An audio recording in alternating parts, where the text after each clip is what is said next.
The year is 1940. And something isn't right.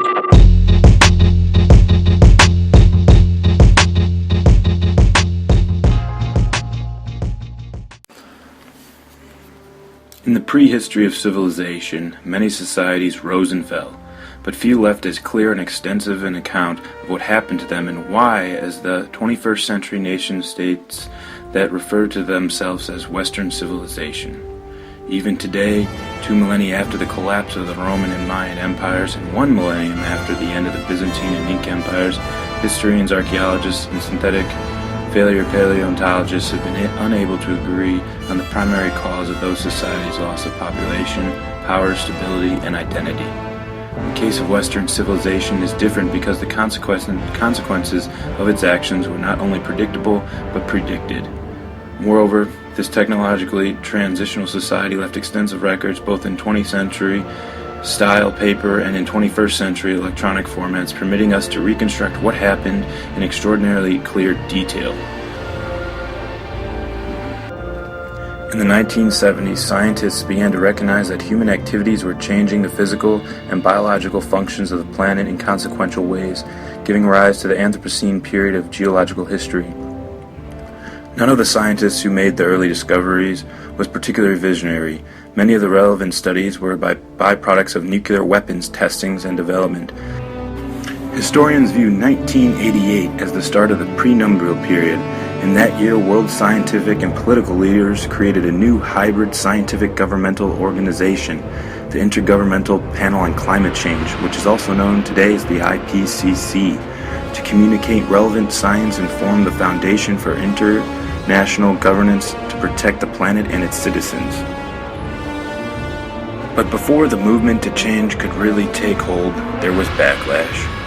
Critics claimed that the scientific uncertainties were too great to justify the expenses, the inconvenience of eliminating greenhouse gas emissions, and that any attempt to solve the problem would cost more than it was worth. There were notable exceptions. China, for instance, took steps to control its population and convert its economy to non-carbon-based energy sources. These efforts were little noticed and less emulated in the West, in part because Westerners viewed Chinese population control efforts as immoral, and in part because the country's exceptionally fast economic expansion led to dramatic increase in greenhouse gas emissions, masking the impact of renewable energy. By 2050, this impact became clear as China's emissions began to fall rapidly. Had other nations followed China's lead, the history recounted here might have been very different. Even then, political, business, and religious leaders refused to accept that what lay behind the increasing destructiveness of these disasters was the burning of fossil fuels.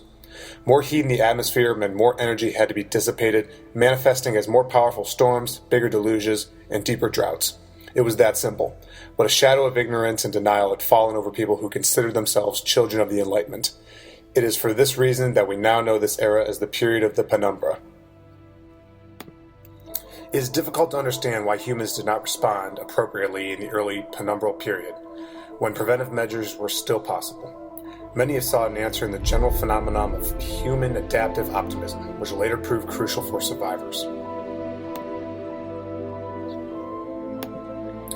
This reductionist approach, sometimes credited to the 17th century French philosopher René Descartes, but not fully developed until the late 19th century, was believed to give intellectual power and vigor to investigations by focusing on singular elements of complex problems. Tractability was a guiding ideal of the time. Problems that were too large or complex to be solved in their totality were divided into smaller, more manageable elements. While reductionism proved powerful in many domains, particularly quantum physics and medical diagnostics, it impeded investigations of complex systems. Reductionism also made it difficult for scientists to articulate the threat posed by climate change, since many experts did not actually know very much about aspects of the problem beyond their expertise.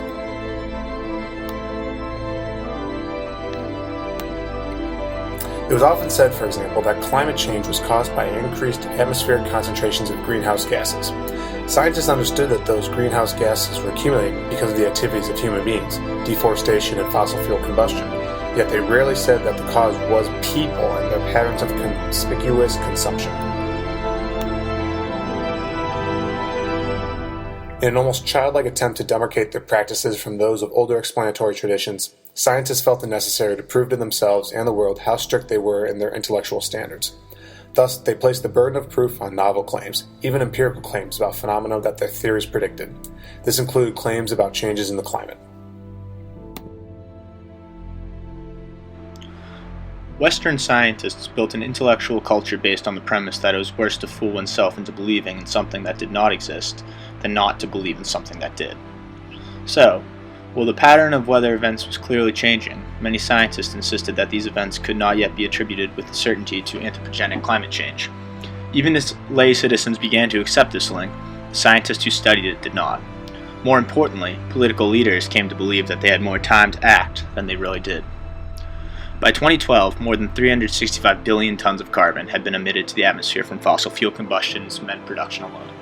Another 180 billion tons were added from deforestation and other land use changes.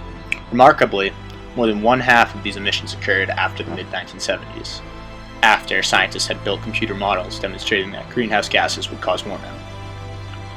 What is even stranger is that two of the wealthiest countries in the world, the US and Canada, continued to increase emissions even though data showed that they were harming the environment. Oil prices plummeted, and this became a cheap source of energy that spurred further consumption, while at the same time making it economically unviable to back clean energy startups and other renewable resources. Meanwhile, Arctic sea ice continued to melt and seaways opened that permitted further exploitation of oil and gas reserves in the North Polar region. Again, scientists noted what was happening, but nobody listened. By the mid-2010s, Arctic summer sea ice had lost about 30% of its area compared to 1979. When high-precision satellite measurements were made, it showed that this area was realistically thought to be more like 50%. The year 2007 was particularly worrisome as the famous Northwest Passage, long sought after by explorers, finally opened and polar seas became navigable by ships for the first time in human history. Scientists understood that it was only a matter of time before the Arctic summer would be ice-free, and this was a grave concern. But in business and economic circles, this was an opportunity for further oil and gas exploitation.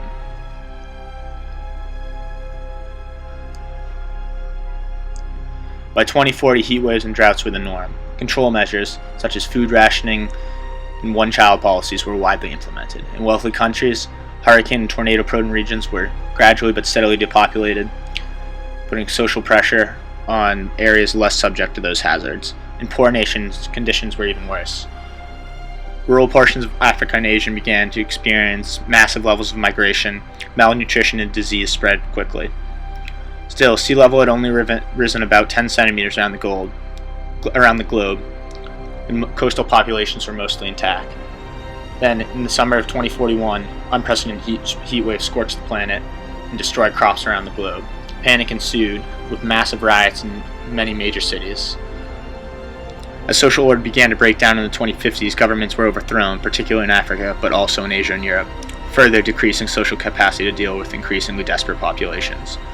The great North American desert surged north and east, consuming many major food production locations in the States. Countries all around the globe began to create resource-sharing alliances.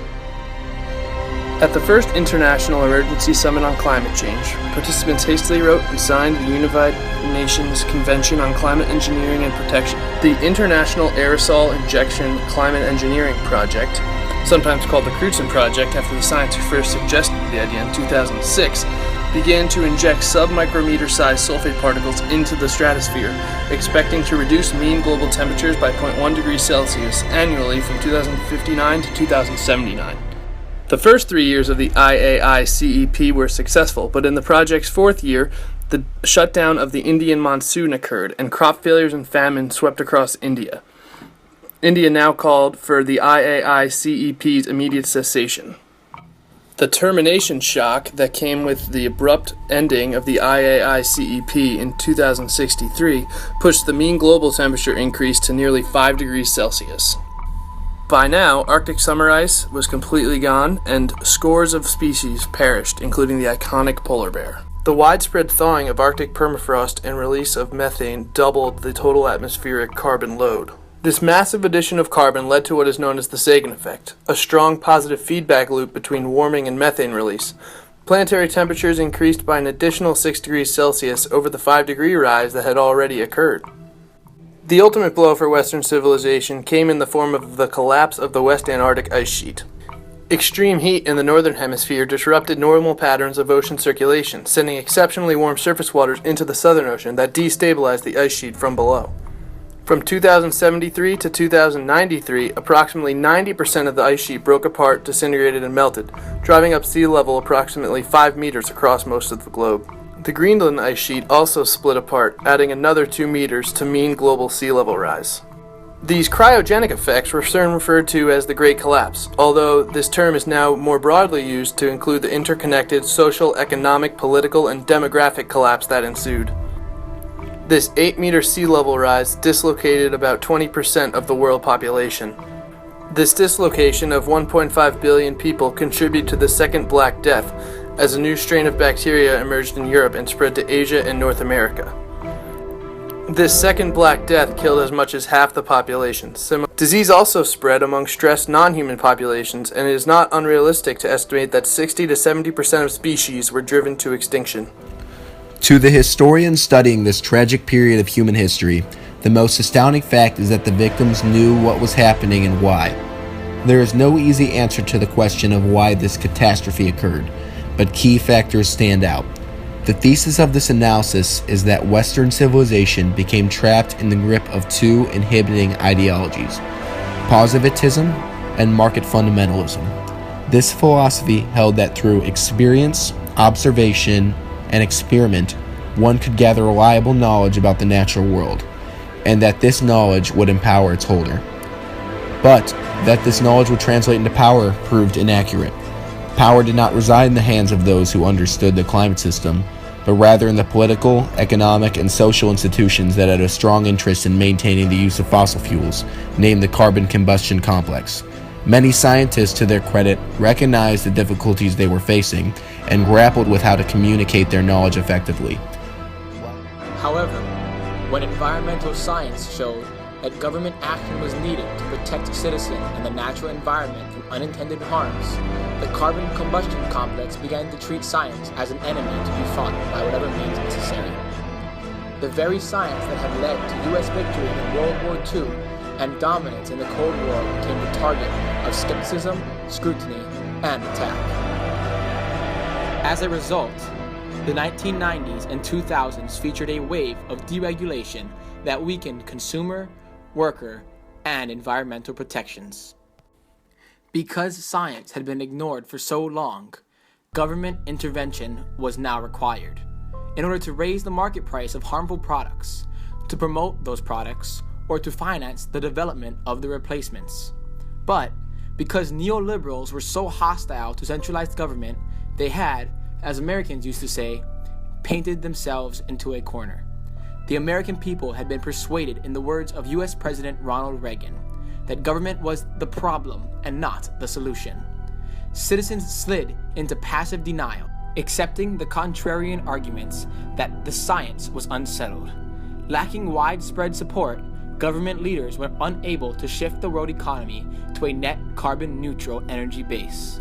As the world climate began to spin out of control and the implications for market failure became undisputable, scientists came under attack, blamed for problems they had not caused, but rather had only documented.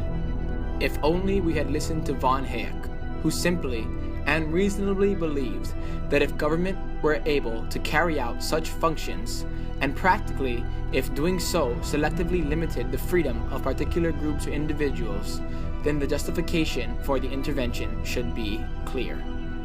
Market 48 failure, however, was very clear and compelling. Given the events recounted here, it is hard to imagine why anyone in the 20th century would have argued against government protection of the natural environment on which human life depends. Yet, such arguments were not just made, but they dominated the public sphere. The ultimate paradox was that neoliberalism, meant to ensure individual freedom above all, led eventually to a situation that necessitated large-scale government intervention. But actionable freedom was decreasing. First, as economic power was increasingly concentrated in a tiny elite, who became to be known as the 1%, and then in the political elite, who propelled themselves to power as the climate crisis forced dramatic interventions to relocate citizens who had been displaced by sea level rise and desertification, to contain contagion, and to prevent mass famine. And so, the development that neoliberals most dreaded, centralized government and loss of personal choice, was rendered essentially by the very politics that they had once put in place.